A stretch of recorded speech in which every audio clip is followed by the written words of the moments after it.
bandiraɓe amtuɓe hebde ayaw habrirde Pindi TV caggal yettude geno gondo jondo en juule rasul sallallahu alayhi wa sallam en calmini khalifaɓe diine kono kadi en calmini khalifaɓe aada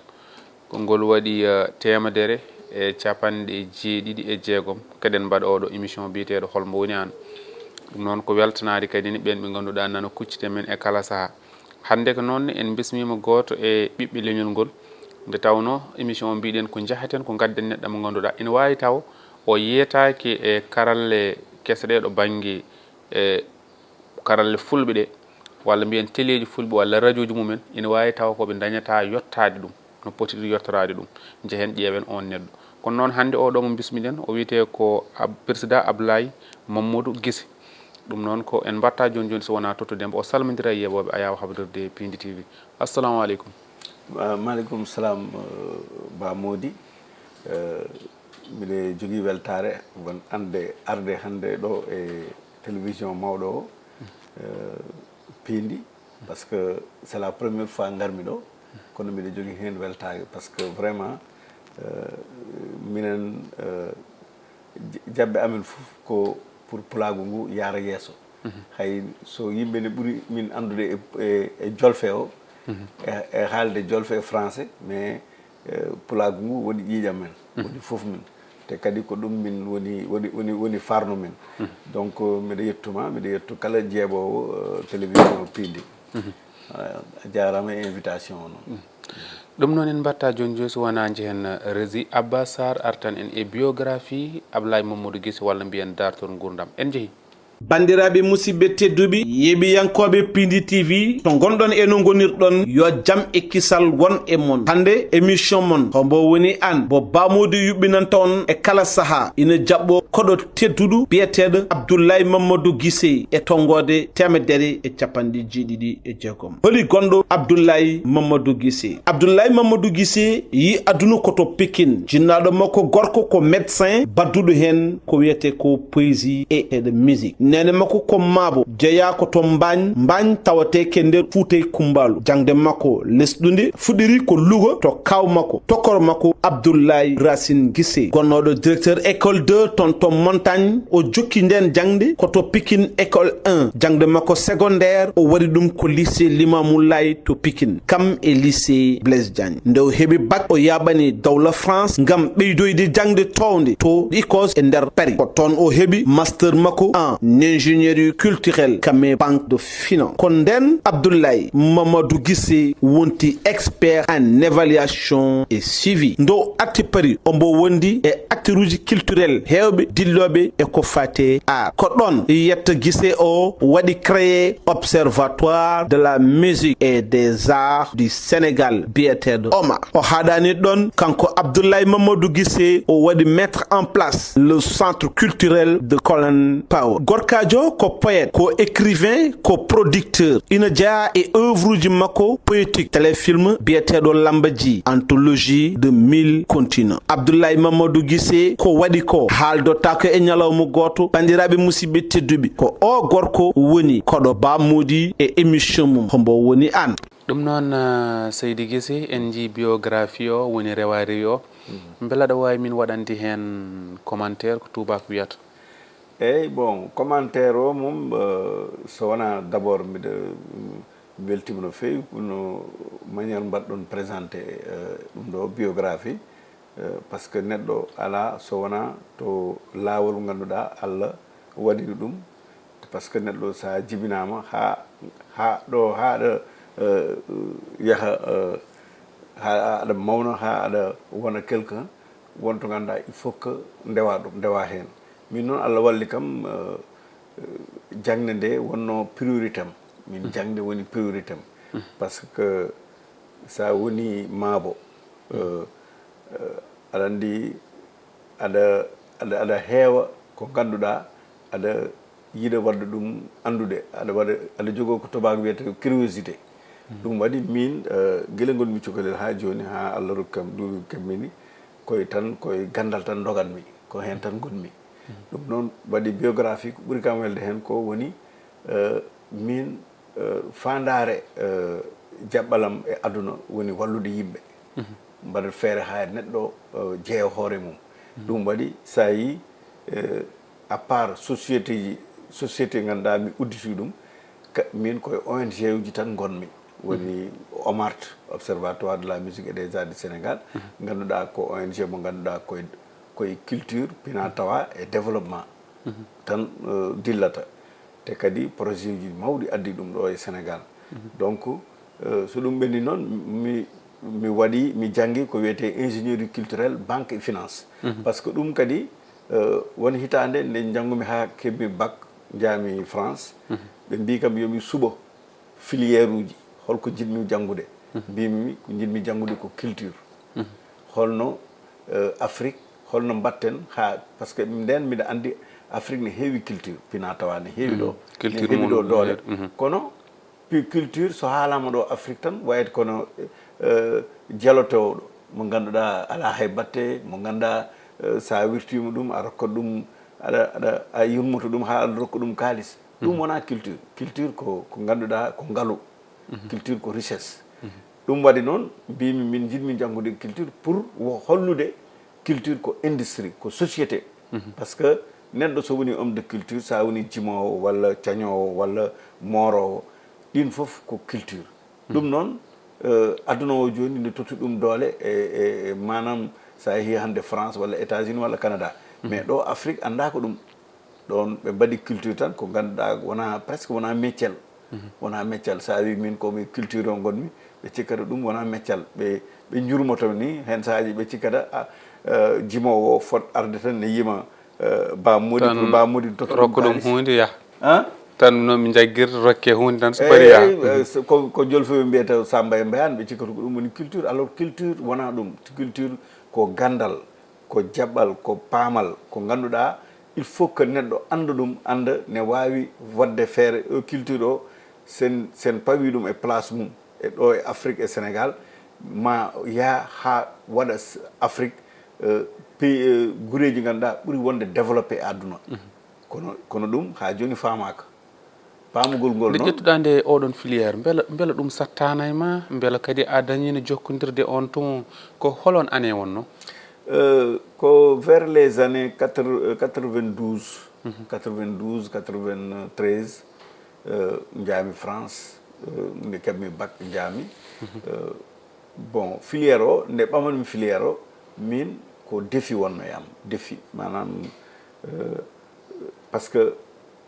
nde jaami ne babam o wi kam nde haade mi yaade o wi kam ko jiɗɗa wadde mbimi min de il faut mi haɓe kolla kam tan filiére uji gonmi toon ɗi o wi mais min jinnomi ko mbaɗa doctorayagal wona docteur par ce que min babam ko docteur nane biographie o eyyi babam ko docteur nenam noon ko mabo ko mba jeeya eyyi ko presque ko cuballo min nenam hay soko mabo mais presque ko cuballo par ce que ko mbañ Mauritanie mais frontière Sénégal Mauritanie ko ɗon nenam ko ɗon mba jeeya donc kamɓe koɓe subalɓe koɓe culture subalɓe ɓe jogui joni noon mbimi min mami wat feere ham somi yeehi mi ƴeewa hol filiére uji ganduɗa aduna garowo o modernisme gonɗen o hol filiére mbatta répondre e choix mbaɗen joni noon ne jettimi ɓammi ingénierie culturelle banque et finance mais banque finance o noon kanko o wi ɗum ne moƴƴi babam o wi holko waɗi ingénierie culturelle o mbimomi o wi culture sa janggi ɗum est ce que ne jogui nafoore ɗo e Afrique mbimomi e ɗum woni miijo ma ɗum waɗi kadi miijo kala mo jiiɗa ɗo e Afrique e Sénégal sikkata culture o ala valeur ɗo ala nafoore ala nafoore ɓe jiyata walla sa wi komi homme de culture walla ko culture gonmi ɓe mbiyata ko o de sa joguima hunde ko jalotoɗo tan ko jaltoɗo sa yiɗi hunde tottu ɗum don noon nde ɗum waɗi janggumi gartumi nde gartumi noon o welti hen après min pawi ONG oɗo OMART min e Djibril Tamsir Niane mbiɗa andi aɗa andi Djibril Tamsir Niane kanko windi Soundiata kanko ne aɗa andi ko Guinéo hoɗi kono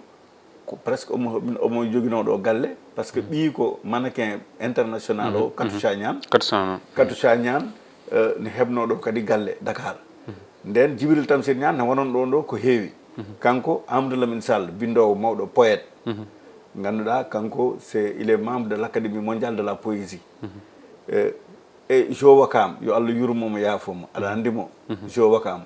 artiste peintre ko binda omo winda kadi kadi e kadi woɗɓe Binta Ba Diouf Lambaye mo ganduɗa ko artiste poétesse minen ndendi min mbaɗi fedde nde OMART woni ONG après waɗi affilié UNESCO par ce que on hitande UNESCO ne ƴewanno pelle ganduɗa e secteur uji organisation ji ganduɗa ne mbaɗi spécialisé wu e ɓe jii OMART waɗi spécialisé e culture et développement ɓe mbi yo OMART ar wona ONG ganduɗa koye nder wadda affilié UNESCO ɓe mbaɗi min affilié UNESCO darde amen noon woni darde politique uji culturel ɗo e Afrique et Sénégal sono yeey so jaɓɓe ɗe ko ne feewi walla feewani par ce que ɗum woni tubabe wiyete alerte et veille mais kadi ONG o kadi ne woni e développement par ce que holko ɓuri wonde darde mon e kuccam mon darde nder ɗon pour wallude naalankoɓe e vision mo jogui ɗon eyyi darde nde kalanmami ni mbimi aɗa andi au delà ɗum ganduɗa sa itti darde mo ganduɗa eminen daara no politique emin mbaɗa ceytu no politique culturel uji yarata Sénégal walla Afrique par ce que hen sahaji mbi jeeya wuuro Sénégal wima emin jogui politique culturel tawa ɓe ngala politique culturel ɓe kaala tan ɓe mbiya politique culturel mais kamɓe foof ɓe pawi ɗum tan ko naalenkoe ara tan ɓe guitta kalis ɓe totta ɗum ɓe dokka ɗum ɓe cikkata ɗum wona politique culturel ɗum an aɗa an ballata ni pour naalanko ɓuuro wonde neɗɗo mo ganduɗa waɗa ko considéré e ɗum ɗo e milieu mum hakke mum ala ɗum naalanko ala hakke mum joni noon minen fandare OMART Sénégal woni wallude d' abord ko adi foof wallude ha culture o acteur culturel ji keɓa ko mbiyete statut par ce que hande ba Mody hande statut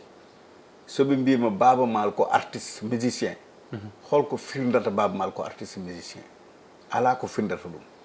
min wima ɗum hande a wiyat Baaba Maal ko artiste par ce que aɗa yiyama omo yima tan kono ala kayit e état Sénégal mo ganduɗa ne holla o ko oɗo meccal watta hande docteur o ne jogui kayit a janggat jaaha université mbaɗa ɗum koyen hawni sa wi Baaba Maal mi wiyata mbala Youssou Ndour mbala Oumar Pène mbala Baaba Maal Youssou Ndour Oumar Pène foof aɗani on ko côté musique kono par exemple hande sa yi art plastique bana mbaɗeɓe dessinaɓe ɗum ɗo mbaɗeɓe labbe no wiyete kadi sculpture ɓen walla windoɓe ɓen foof sa yeehi won ɓindoɓe ne jaltina defte won mbaɗoɓe des statuette ne pewna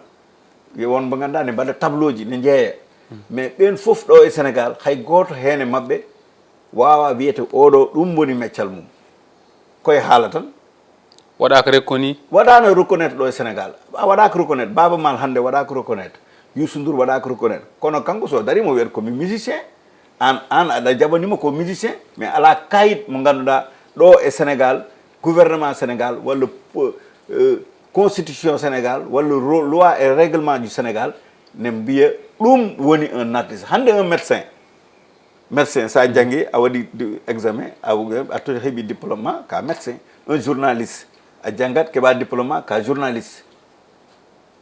mais hande aɗa yiya e meccal journaliste ɓe ganduɗa ɓe gona journaliste eɓene nder meccal ngal a faami ɓen par ce que ɓe ngala kayitaji kolloɓe ɓe koɓe journaliste kono an mo ganduɗa ka journaliste a janggi a heeɓi diplôme a yalti a hollama an ka journaliste ɗum woni wiyete statut o noon artiste uji Sénégal ngala ɗum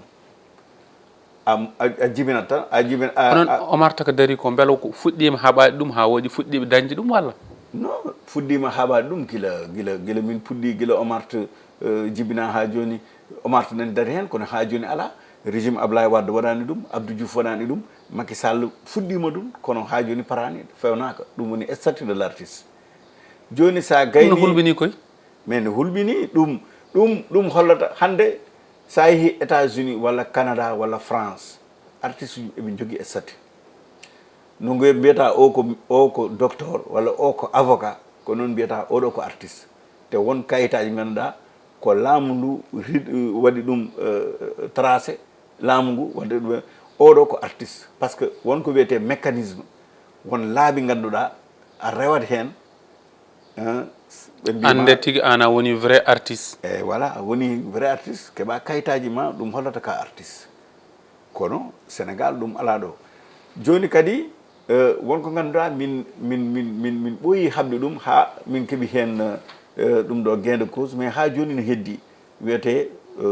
bureau sénégalais des droits d'auteur BSDA nde BSDA woni ɗo de min jii BSDA ko kees tan wonno sa an ba modi so ne weeli kam tan soko jimo walla ko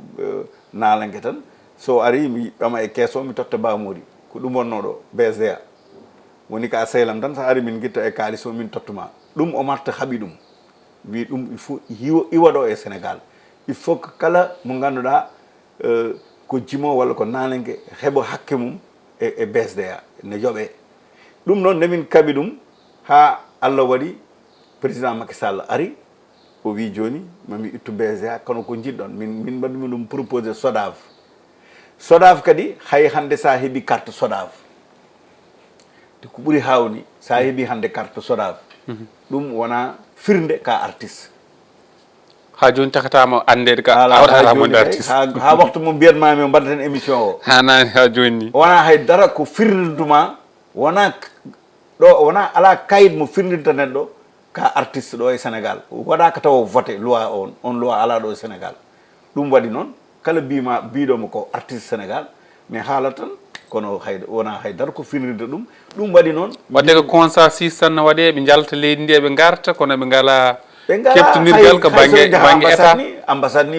ay soɓe jaaha ambassade france walla états-unis walla canada a yiyat ɓen ni ɓe mbattaɓe considéré par ce que ɓe mbiyat ɓe sont pas des artistes par ce que ɗo wuure mabɓe ɓe mbaɗaka reconnaître a faami ɓe ngala statut dans leur propre pays joni noon ɗum o marta ne haaɓa ɗum joni SODAV kay so ari SODAV ne fonno wadde feere walla artiste ɓe haaɓe heɓa darde mum haaɓe keɓa statut on darde statut kono ha joni heɓaka joni noon ɗum waɗi minen o marta min mbi UNESCO yo wallu min e carte ju amen min keɓa des carte professionnel kala mo ganduɗa min jii ka artiste professionnel a ɓooyi e meccal ngal a waɗi hen ko ɓuuri duuɓi 10 min tottuma carte gona professionnel ɗum wona ko statut mo ganduɗa ko général dans le monde kono statut e nder leydi amen ha joni min keɓani ɗum te o marta joni kala dañde ko ɓuuri duuɓi 10 e meccal mum oɗon mbawi ɗum totte carte o marta jogo professionnel e carte professionnel sa heeɓi ɗum hande bamodi ko journaliste min tottuma carte professionnel o donc photo ma foof nani hen ne waɗi kadi ɗum ɗo UNESCO fof ne woni hen to jaara aduna foof mami mbaɗa reconnaître carte holko signifie holko wawi famminde non ne wawi hollude oɗo ko meccal meccal joguingal e culture o ne waɗa reconnaître sur le plan de l'UNESCO aɗa andi UNESCO woni ganduɗa guureji aduna foof goni hen e wallu pina e tawa e développement kadi UNESCO ɗum waɗi kala fedde naati UNESCO tan andu on fedde joni gasi ko international ko mondial international joni noon kono ko UNESCO tottuma kayit foof wuroma tottuma kayit ɓuuri par ce que kayit sa waɗama reconnaître e nder wuro ma on reconnaissance ɓuuri ko jiiɗa kono on reconnaissance en ngala ɗum ha joni ɗum noon waɗi o martine haaɓi ɗum ha joni ha hande ha janggo emin kaɓe ɗum waɗi ministre garɗo foof min kaɓa e mum min duka e mum yimɓe mbiya voilà o marta oɗon keewi revendication ji oɗon keewi ɗum ɗo mais par ce que min Ablaye Guissé min gonɗo président o marta o hay hande somi wonde Macky Sall woni président Sénégal mi wawa wadde d' accord e Macky Sall tant que Macky Sall waɗani respecté culture o totta ɗum darde mum fodde mum ɗum waɗi noon min wajiɓe eɓe mbiya kam tu es un éternel incompris par ce que hande mbiɗa wawi yaadude e laamu so laamu waɗani jaɓɓal mo ganduɗa ne totta darde fodde culture mi yadata e laamu ngu gueɗal gongol ngal en ɓosat mi yi o marta no tottira tereji ene jogui fodde 1000 e naggam logement sociaux ɗum ni holno ardi eyyi ɗum logement sociaux ji aɗa andi ɗum emin jogui ko wiyete programme quinquennal woni programme uji ganduɗa ko pour duuɓi 5 chaque duuɓi 5 min pewnat programme donc statut de l'artiste mo mbiɗo mo kalnumami joni o copie privée ɗin fof BSDA SODAVO ɗin fof koye duuɓi joyyi ɗi ɓennude min kaɓi ɗum joni noon ha Allah walli min hen e kadi le projet de mémorial de Gorée mo ganduɗa ko 25 milliards ganduɗa ko Amérique waɗi financé Sénégal par le biais de général Colin Paul rewi amen minen Omart addaɗo au Sénégal Macky Sall waɗi inauguré hade mum yaade waɗi pose première pierre e corniche ouest o sara porte du millénaire on ko way kono Bercy ni tan mémorial de Gorée te pourtant yimɓe hewɓe ganda ɗum tene moƴƴi e culture o par ce que hande ɗum so parino on ɓe cohlani yaade Bercy walla Zénith par ce que moitié o ɗum ɗo o ko esplanade mo ganduɗa ne waɗi nder musée des civils de navigation ganduɗa enen kala ko ganduɗa subalɓe ne mbaɗanno ɗo e Sénégal subalɓe wayno pekan e pekan en fof nani e nder ɗum wiyete musée de navigation ne waɗi kadi esplanade hono Bercy ni ganduɗa moitié o koye nder maayo ngo woni océan Atlantique moitié goɗɗo o woni koye Dakar ne waɗi kadi parking automobile mo ganduɗa 10 000 auto ne mbawi wadde parking e nder mémorial de Gorée o ganduɗa sa naati Dakar tan a yahat direct mbaɗa naata e nder parking o sa yalti ɓama BRT o walla TER o jaaha sohlaji ma on projet minen gaddi ɗo Sénégal te on projet ko projet culturel donc nde Omart addi ɗum ɗi min kaɓi par ce que hewɓe mbi mais holko waɗi on ɓama milliard uji 25 oɗon mbaɗa ɗum e mémorial de Gorée Pierre Goudiaby Atepa o haɓi min Pierre Goudiaby Atepa par ce que kanko littoral o sikkata ko kanko jeeyi kanko sikkata kolko faye littoral kanko jeeyi a yiɓe ni ɓe gari ɓe jooɗi tan o wi yoɓe mbaɗe arrêté travaux ji ɗi kanko sikkata kanko jeeyi par ce que kanko ko homme d'affaires hay won waktu ni makki uddi dammude makko fof kala ko fawi e Afrique to yehi fof Afrique Macky Sall wiye o woto hooleɗemo ko escroc te ko ɗum ko gonga laaɓa kanko makko wi noon Pierre Goudiaby Atepa wima ko escroc en noon waaɓe no Pierre Goudiaby Atepa ne heewi ɗo ɓe ganduɗa kamɓe mbaɗi pinal e tawa yahani yeeso ɗo e Sénégal ko wayno Pierre Goudiaby Atepa ko wayno Youssou Ndour en ɓen ɓe ballani Sénégal ko hoore mabɓe ɓe gondiri ɗo te ɗum il faut que eɗen kaala ɗum par ce que ko ɗo ɗon payanno ɗen sen gari e Omart en gari ha ɗon e Youssou Ndour ina heewi ko memata ɗum hol sababu ma tan aɗa jooɗi aɗen holko waɗi woni hande Omart darde Omart woni kala ko ganduɗa wona lawol tan a haɓat ɗum Omart kala ko ganduɗa wona lawol e culture o Omart ne haɓa ɗum ne totta artiste uji ɓe fodde mum il faut que artiste o jogo galle mum il faut que jogo société mum il faut que artiste o heɓa jaam e cellal artiste o ala ɗum te ne jogui ɓiɓɓe ne jogui rewɓe walla ne jogui gorko te ala ɗum te ne yima walla ne waɗa dessiné walla ne waɗa hunde foof kala meccal ngal ne ko fodde meccal ngal totti ɗum meccal ngal te ala hen hay batte mais on artiste mbiya ko sénégalais ɗum ne hawni Bamodi oɗon tottir galleji te ɗum noon oɗon tottir galleji pour artiste aji ɗi kala dañɗe carte Omart eyyi watses mami yettoro bisimilla joni noon ɗum sa yiyama ɗo e Sénégal ɓama tawi hande artiste mbaɗo no Youssou Ndour kanko omo jogui foof machallah wona jimal makko tottimo ɗum par ce que emin gandi ɗo jimoɓe ne kewi holko tottimo ɗum min mbiyata ko ɗum totti ɗum Bercy e concert ji waɗat ɗo Sorano walla Grand Théâtre walla King Fahd Youssou Ndour sa ɓami hande kanko ko jimowo sa ɓami jimowo wonɓe ɗo e Sénégal ɓurɗoɓe wawde yimɓe tan woni ɗo e Sénégal kono kanko Allah ne rokkimo kala laamu garɗo o waɗa ɗum ko wiyete chantage laamu ara so laamu o suusani ndawa e caggal makko nde doga e caggal makko ɗum noon waɗi hande développement culturel mo poɗɗon hebde ɗo Sénégal en keɓano par ce que ko neɗɗo goto tan jogui culture Sénégal woni Youssou Ndour e famille mum e yimɓe mum ɗum wiyete lobbying te ɗum moƴƴani e politique culturel wuuro est ce que wona waɗoɓe culture ɓe walla musicien ɗi fof jaɓɓi ɗum to banggue ni won hewɓe ɓe cuusa par ce que min hen sahaji mi yalta ko kolla ko gonga soko gonga arat e combat o ndewa ngara jaada e amen e combat o min kaɓama ɗum ha joni ganduɗa hay kanko joni mo andi no wayno joni o waya noon bien vrai que hande Macky wonko Macky waɗanimo ko heewi ɗo e nde Macky yahata hande usine makko mo fewni o mo waɗi mo jogui o presque 7 milliards Diamniadio leydi ko totta ɗo e leydi e Sénégal wawa haalede Youssou Ndour te kanko hande jogui foof kanko watta kanko omo jogui télé makko ɓe cuusama ɓe cikkata ko télé o ko état jogui télé makko ɗum foof ko wiyetego suusaga haalewawaka deƴƴeje Bamalen Oumar Penen coon segen wawaka deƴƴede ko minen il faut que min kaala Bamalen Oumar Penen coon segen nanɗon kamɓe fof eɓen Allah yurmo coon mais e coon sega mais coon par contre coon e Idrissa Diop sa yi coon ha nde o yahata ñande foof omona haaɓi ɗum pour affaire o itte e juuɗe Youssou Ndour coon o haɓama mine coon sek min ñande foof ko min gonduno e combat o ha nde Allah noddimo ɗum noon emin ñagonomo yo Allah ɗumnimo aljanna mawɗo nawmo aljanna yo Allah yurmo yaafomo mais coon sek Idrissa Diop ɓen ko artiste uji ganduɗa koɓe caloɓe on ɓen koɓe exemple par ce que ɓe mbiyata ko woni France et États-Unis et Canada il faut que ma waw wonde ɗo mais pour wona ɗo vrai oui Idrissa Diop ko kaɓowo o wi noon kanko ala hen masla kanko Omar to woni kanko woni président conseil scientifique amen kanko noon kadi woni PCA logement ji sociaux ji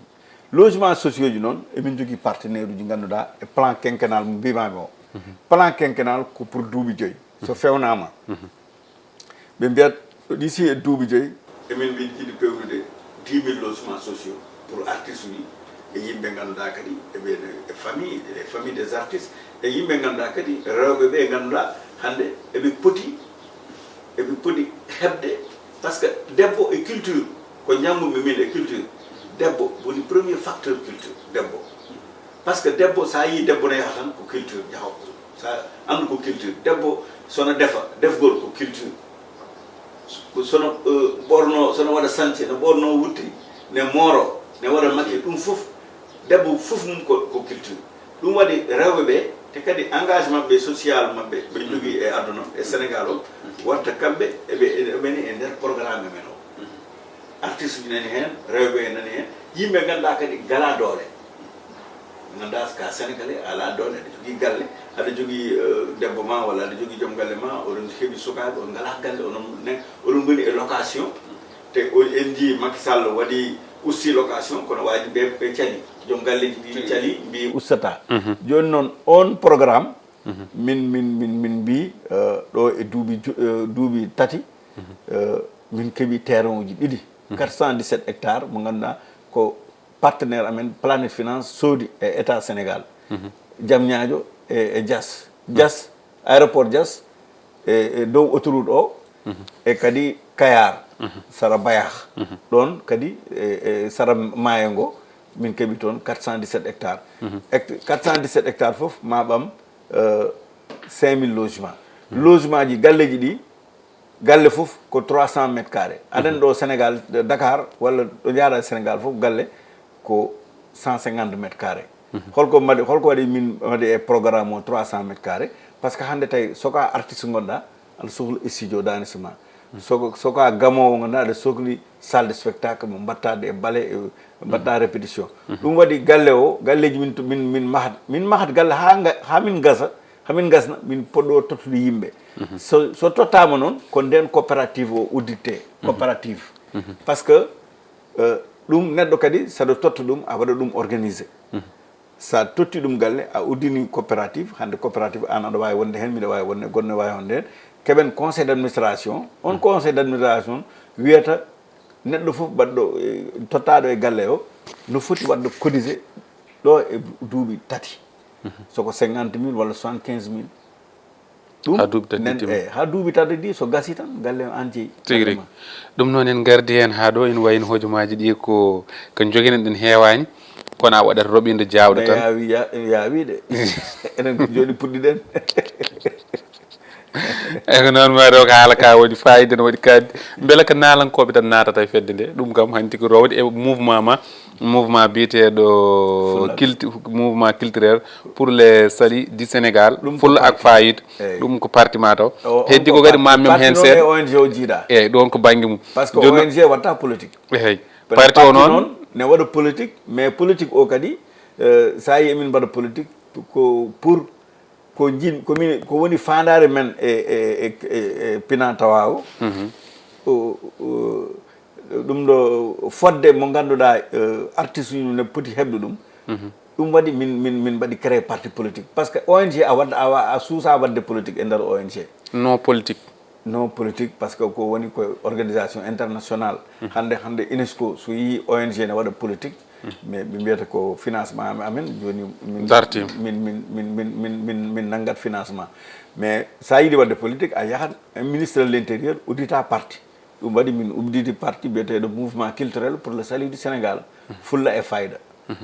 te ɗum ko hen min dari fulla e fayda o kal ne heewi artiste wonɓe hen noon ne heewi yimɓe Sénégal foof par ce que ko parti politique tan Sénégal foof ko hen jeeya kala koni Sénégalais ko hen jeeya mi yiɗino ruttade Omar to ɗo mbimi beelo ko nalankoɓe dilloɓe culture tan natata hen beelo ko wayno journaliste uji walla animateur uji mbala no mbawi hen nadde mais Bamodi journaliste ko culture jeeya communication woni premier élément dans la culture communication ɗum waɗi mbimi ɗo culture ala taka darde mum par ce que culture hande onon média joguiɗon ɗi hande min somi wonno président Sénégal ko ministre de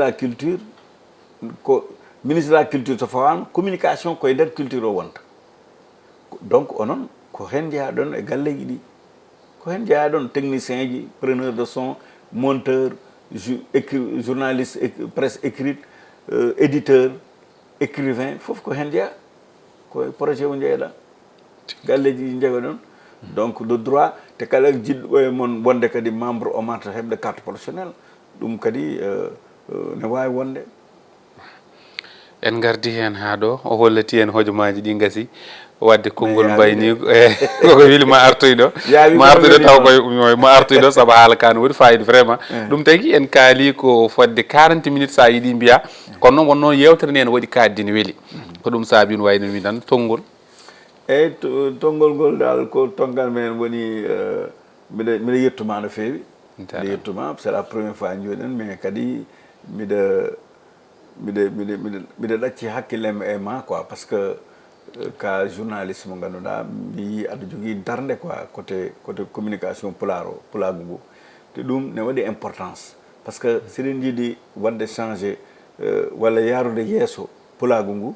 il faut enenne kadi joroɗen darde mo ganduɗa mbaɗen adapté ko gonɗen ko e aduna o no yarata ni jaɓɓal aduna il faut mbaɗen ɗum adapté te kadi mbiɗa andi aɗen hen e télévision mon o kadi vraiment mbiɗa jaaro no feewi mbiɗa waɗa on aussi encouragé te kadi vous êtes une grande télévision vraiment parce que nde nanmi jiimi bon gandumi vraiment oɗon e laawol dal son ballama tan on daroto te kadi ko ɗum pulagu farnonto quoi jogoɗen ko ganduɗa hande eɗen mbawi yaade à la conquête du monde te minne ko ɗum woni dardam hay somi woni hoore Omart Sénégal komi pullo komi ɓi pullo ko ɗum woni farnom ko ɗum parnotomi kala to jaami to aduna ko ɗum parnotomi donc mbiɗa yetto on mbiɗa yetto galle o foof télévision o foof groupe o foof dal ɗum noon en jettimo ko on wonno président Abdoulaye Mamadou Guissé nde tawno baba Abou Habsatou Coumba Hammi mbo wi so toyade invite woto invite mbo ɓurɗa gandal invite ɓurɗomo gandal sa invite ɓurɗomo gandal ko nden dañta gandal wadde kanko ko ɓurɗo en gandal no fewi wona ko ɗum kadi ni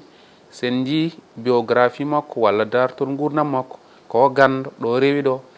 o windi ni hay won film goto ni mbo golli ɗum en garani hen saabu hay jimɗi ko baɗannoɗo ɗum eɗen mbawno ko jogui ko monument ko deftere no Amadou Hampate Ba wiruno ni so tawi mawɗo maayi e Afrique way kono suudu tan gadda kuɗol tan kosta duppa wadde waabi ni eɗen cohliɓe leñol men kadi ni woto invite ɗo tan yoya kala garɗo ɗo kadi yoyaji en beltima noon no fewi e tonggode 150 e jeeɗiɗi e jeegom to caggal to ko Djiby Dieng gorko mo Kanele Kanareji ha saha goɗɗo jokkon e yebde télé mon. Allah jarama on jarama.